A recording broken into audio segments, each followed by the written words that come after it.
Hey, before we get into this story, make sure to subscribe to the channel so you don't miss out on more real-life experiences like this. I've never been a man who enjoys being the center of attention, but on my birthday, all eyes were on me, and not in a way I wanted. The dining hall was alive with friends, family, and coworkers. Laughter bounced off the walls. The aroma of grilled steaks drifted in from the patio, and fairy lights cast a warm, soft glow overhead.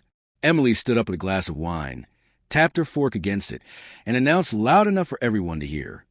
New rules for him start today. The room laughed, thinking it was harmless fun. But I noticed her co-worker Derek leaned back with that smug smirk, the one that said he thought he knew something I didn't, or rather, that he assumed I wouldn't notice. The joke didn't stop there. Rule number 1, she continued, no more gaming late at night. Rule number 2, he needs to start acting like a real man. Everyone laughed harder. Derek raised his glass at her, like they were sharing a private joke. I forced a smile, but inside, every word felt like a dull knife carving into my chest. I didn't interrupt. I didn't argue. Tonight wasn't just my birthday. It was my exit.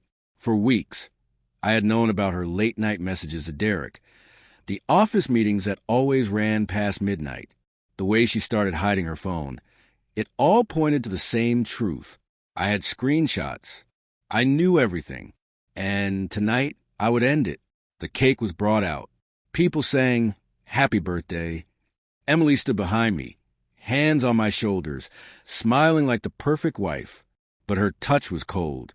After the candles were blown out and the clapping faded, I picked up my glass and stood. No anger, no shouting, just calm. Thank you all for coming. I began. It means a lot to have friends and family here. But before we continue, I have an announcement. Some pause mid-bite. Emily looked confused, but still smiling. I continued. Emily joked about new rules for me tonight, but I have one final rule of my own. She laughed nervously. Derek smirked. I met her gaze and said plainly, "Our marriage is over." The room went silent. She blinked, thinking I was joking. Her smile faded. I placed my phone on the table. I already know about you and Derek. I know everything. You could hear a pin drop. Derek's smirk vanished. Emily's face went pale. "What are you talking about?" she whispered, glancing at everyone. I tapped my phone. The TV lit up. Screenshots, messages, proof. She had told Derek I was boring, that she was done emotionally, that she wanted to be with someone who made her feel alive. Gasps rippled across the room. Her best friend dropped her fork. My brother clenched his jaw. Derek looked like he wanted to vanish. Emily stood, shaking. "Turn it off. This isn't the place," she shouted, tears filling her eyes. I stayed calm.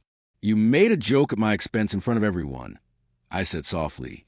"So I thought the truth deserved an audience, too." She reached for me.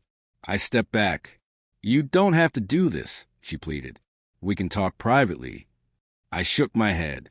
"You stop talking privately the moment you involve someone else." Derek tried to speak. "Man, it's not what it looks like."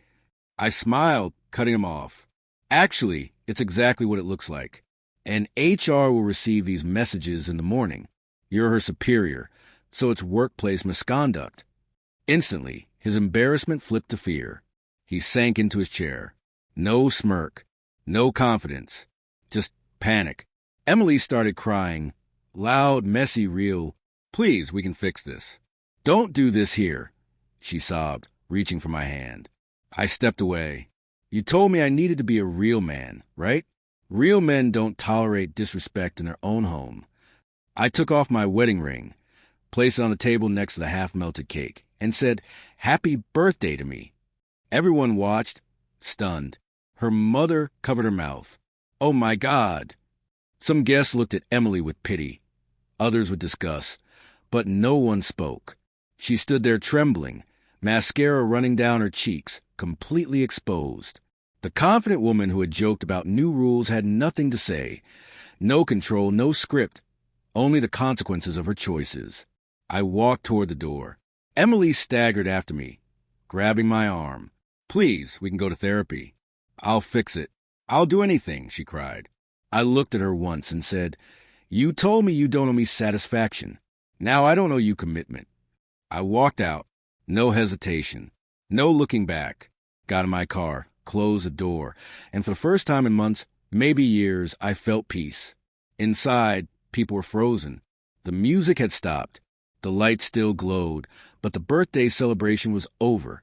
And so was our story. She had created new rules that night. I simply decided I wouldn't play.